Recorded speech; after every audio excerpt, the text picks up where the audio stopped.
আজকে একটি পত্রিকায় আমাদের রাষ্ট্রপতি একটি ইন্টারভিউ ছাপা হয়েছে এবং সেখানে তিনি অনেকগুলো অভিযোগ করেছেন, বিশেষ করে যে অন্তর্বর্তীকালীন সরকার ছিলেন তা বলেছেন তাদের অনেক কাজই সংবিধান মেনে করা হয়নি। এই বিষয়টি আপনি কিভাবে দেখছেন সব কিছু মিলে? জি, ধন্যবাদ। এই রিপোর্টটা আমি অনলাইনে পড়েছি।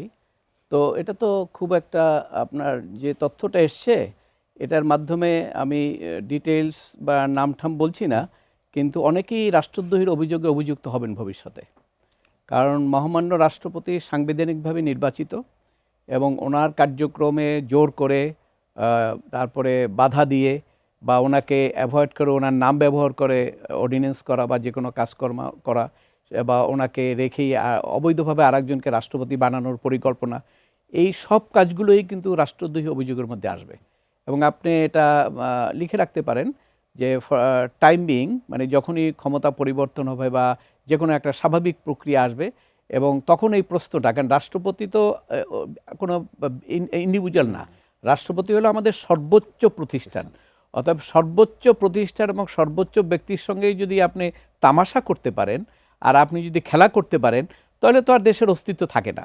অতএব এটা আমি মনে করি যারা ভবিষ্যৎ রাজনীতি করবেন বা দেশ পরিচালনা করার ইচ্ছা করেন সবাইকেই এটা চিন্তা করা দরকার যে এই ধরনের একটা কর্মকাণ্ড রাষ্ট্রপতির সঙ্গে করা হয়েছে। যারা করেছেন সে ইভেন এনিবডি, সে যে কোনো লোকই হোক না কেন, তার যত বড় ক্ষমতাই থাকুক না কেন, সবাইকেই কিন্তু একটা প্রক্রিয়ার মাধ্যমে, আইনি প্রক্রিয়ার মাধ্যমে তাদেরকে জবাবদিহির মধ্যে আনা উচিত। যদি না আনা হয় তাহলে এই ঘটনাগুলো ভবিষ্যতে আবার ঘটতে পারে। সেজন্য আমি মনে করি যারা সরকারে আছেন এটা তারা ইগনোর করা উচিত না, তাদের এটা তদন্ত করা দরকার এবং স্পেশালি তদন্ত করে বের করা দরকার কারা কারা কীভাবে করেছে এবং প্রত্যেকটা বিষয়ে সংশ্লিষ্ট অপরাধ যেগুলো হয়েছে আইনের অনুসারে সেগুলো ব্যবস্থা গ্রহণ করা দরকার।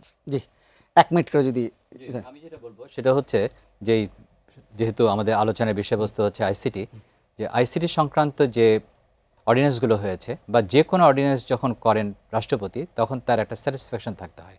কনস্টিটিউশনে পরিষ্কার ভাষায় আর্টিকেল 93 অফ দ্য কনস্টিটিউশন বলে দেওয়া আছে যে রাষ্ট্রপতির কাছে যদি সন্তোষজনকভাবে প্রতীয়মান হয়ে থাকে তবেই তিনি অর্ডিন্যান্স জারি করবেন। এখন তার স্যাটিসফ্যাকশন যদি না থাকে, তাকে যদি জোর করিয়ে কোনো অর্ডিন্যান্স করা হয়ে থাকে, আদৌ যদি যে তথ্য বললেন সেটা যদি সত্য হয়ে থাকে, তবে এই অর্ডিন্যান্সগুলো তো কোনোটাই তো যথোপযুক্তভাবে হয়নি, আনকনস্টিটিউশন হয়ে গেল। সুতরাং এই অর্ডিন্যান্সের মাধ্যমে যে বিধানগুলো এখানে আনয়ন করা হয়েছে প্রত্যেকটাই কোনো ইয়ে থাকে না, ভ্যালিডিটি থাকে না। 1 মিনিট আমি শুধু একটি কথা বলবো বিফোর আই কনক্লুড, যে এই আলোচনার সবশেষে যেটা বলবো যে আমাদের এমন কোনো নজির সৃষ্টি করা ঠিক হবে না যে আমি আজকে নজিরটা সৃষ্টি করতেছি, ভবিষ্যতে দেখাবে I have been subject to that same presidency. এই জন্য it has to come to stop. এবং যেটা আইনের এক্সস্টিভ প্রভিশন আছে, ন্যাশনাল ল যেটা বলি, আমাদের সেখানে যদি প্রভিশন থেকে থাকে আমরা জোর করে আইসিটির অধীনে যেন না নিই, এনে যাতে ব্যাড প্রেসিডেন্ট তৈরি না করি, যেই প্রেসিডেন্টে ভবিষ্যতে দেখা যাবে আমারও বিচার হচ্ছে।